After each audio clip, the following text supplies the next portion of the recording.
Es muy frecuente encontrar estos nombres escritos como Cayo y Cneo con una C inicial en lugar de la G que, como vamos a explicar aquí, es lo filológicamente adecuado. Y es que esto tampoco es baladí, fueron muchos los grandes personajes de la historia romana cuyo praenomen, el equivalente a nuestro nombre de pila, fue Gayo o Cneo. Sin ir más lejos, ahí tenemos a dos famosos políticos y generales como Gayo Julio César y Cneo Pompeyo Magno.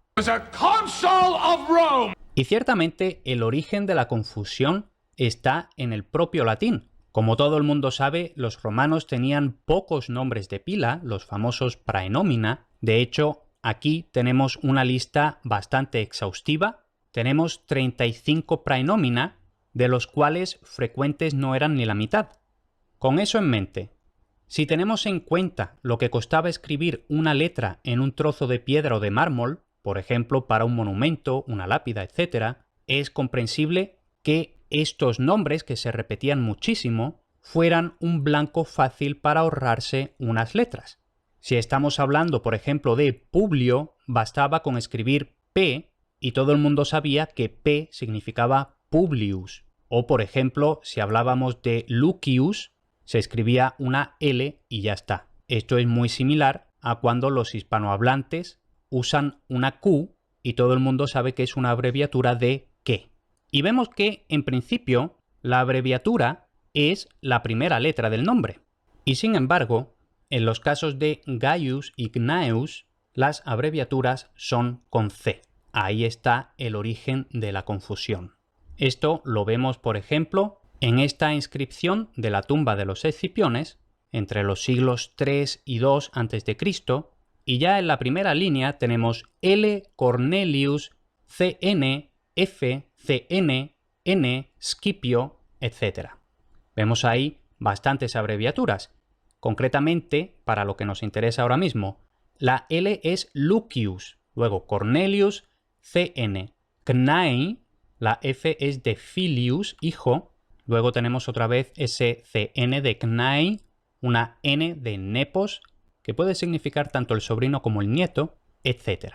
Bueno, pues precisamente aquí tenemos ejemplos de una de las abreviaturas en cuestión, CN, para lo que, como vamos a ver, es Gnaeus con G. Y para entender de qué viene toda esta mezcla de C con G, tenemos que ver brevemente la historia de la letra G. Los romanos tomaron su abecedario del alfabeto etrusco, que a su vez fue una adaptación del alfabeto griego. Lo que nos interesa aquí es la última columna, donde vemos la letra gamma, que en griego representa el fonema G, oclusiva velar sorda, pero que esa gamma es el origen de la letra C en etrusco, pero que no representa el fonema G, sino el fonema K, oclusiva velar sorda. Y eso es porque la lengua etrusca no tenía oclusivas sonoras como la G, por lo que reciclaron la letra para el fonema K. Y ahora, para entender cómo es posible que la C provenga de la gamma griega, la evolución sería más o menos así. La gamma la giras unos 45 grados hacia la izquierda y luego eso va redondeándose hasta convertirse en una C.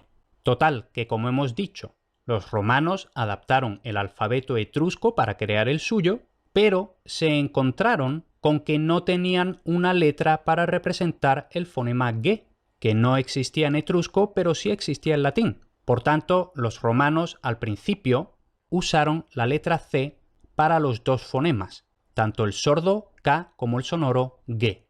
Ahora, a partir de esta situación, hacia el siglo III a.C., se les ocurrió diferenciar, ya que siempre es deseable que cada fonema tenga su propia letra. Dijeron, bueno, para el fonema K conservamos la C, pero ahora, para el fonema G, cogemos la C, por supuesto, pero le ponemos una rayita adicional, una especie de diacrítico, y simple y llanamente de ahí es de donde sale la G. Entonces, hemos dicho, a partir del siglo III a.C., ya en latín se diferencia en la escritura la K de la G.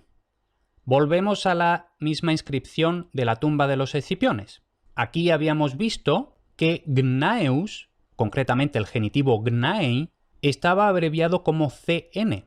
Pero ojo, también tenemos, por ejemplo, Magna Sapientia, tenemos ahí una G. Y luego tenemos Gnatus, tenemos otra G. Y es que efectivamente esta inscripción ya es de la época en que se diferenciaba en la escritura la C de la G.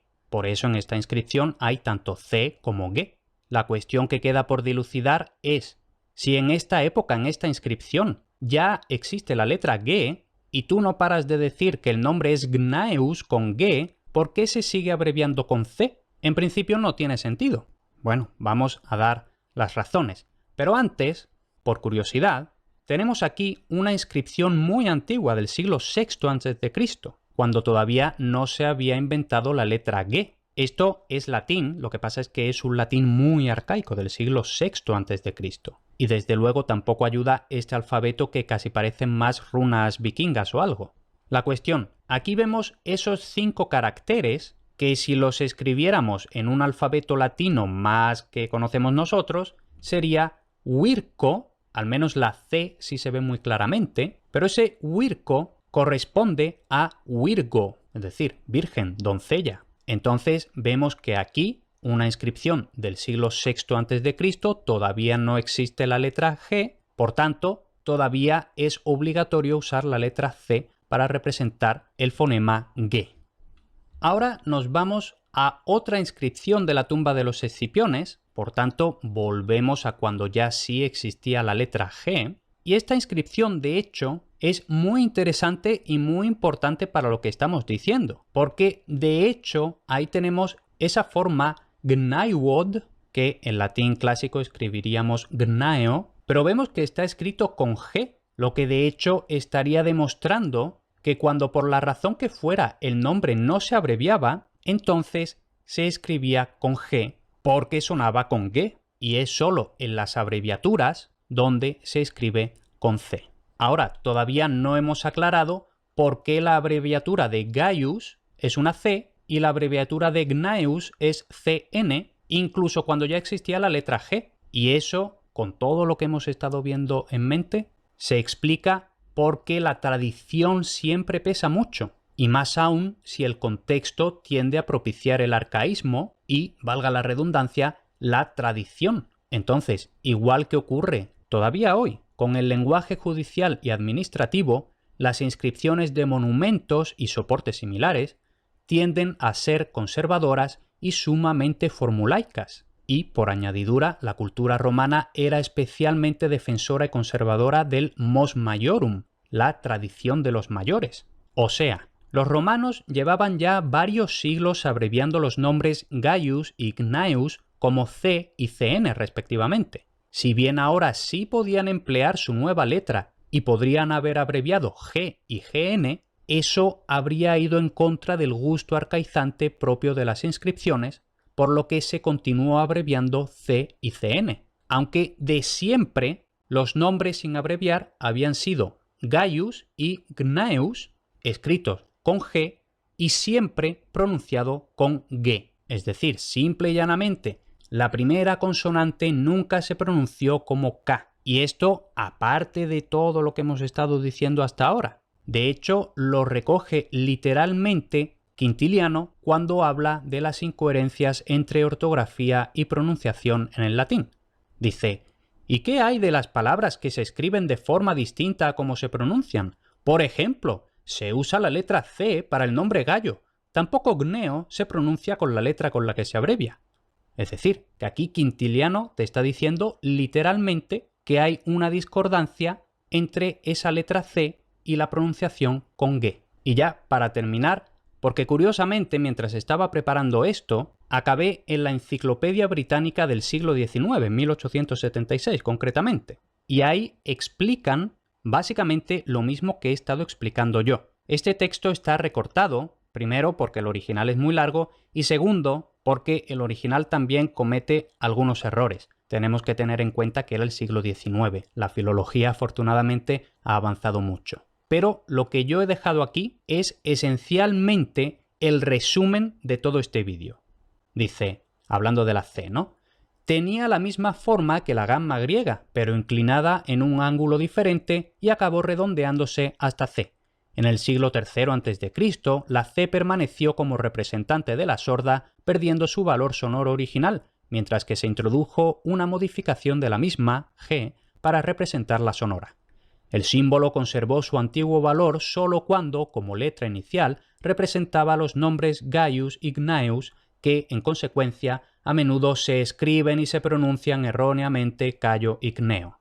Aquí se está refiriendo al inglés, de lo que deduzco que en el siglo XIX este error de escribir Cayo y Cneo era todavía muy frecuente en inglés. En mi experiencia, actualmente ese error ya en inglés han sabido solucionarlo y lo escriben siempre con G y lo pronuncian siempre con G, mientras que en español, lamentablemente, los libros de historia, novelas históricas, artículos divulgativos y contenidos de diverso tipo siguen perpetuando, por lo general, ojo, no siempre, las grafías y pronunciaciones que no se corresponden con la realidad de lo que había en latín.